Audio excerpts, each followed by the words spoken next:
Ladies and gentlemen, have you ever been so tired that you couldn't stay awake, no matter how important the moment was?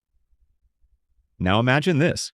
You're sitting in a crowded room, dimly lit by flickering oil lamps, listening to one of the greatest apostles who ever lived. And then, in a single moment, everything changes.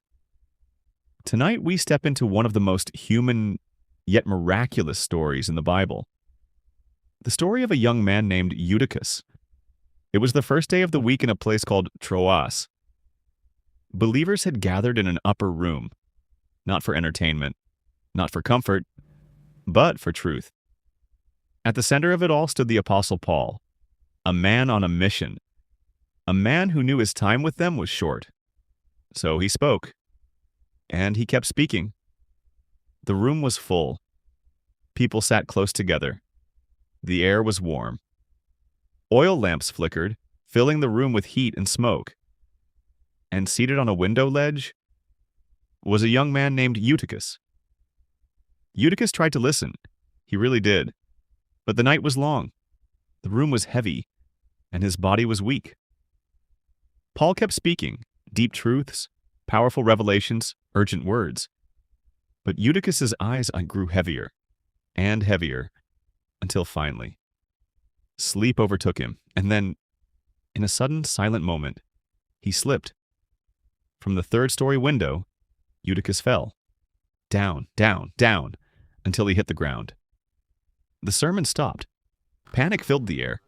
People rushed down. He wasn't moving, no breath, no response. The young man was dead. But Paul didn't panic. He went down. He bent over the lifeless body and embraced him. And then, with calm authority, he spoke. "Do not be troubled, for his life is in him." And in that moment, life returned. Breath came back. The boy lived again. What started as tragedy became testimony. What looked like an ending became a miracle.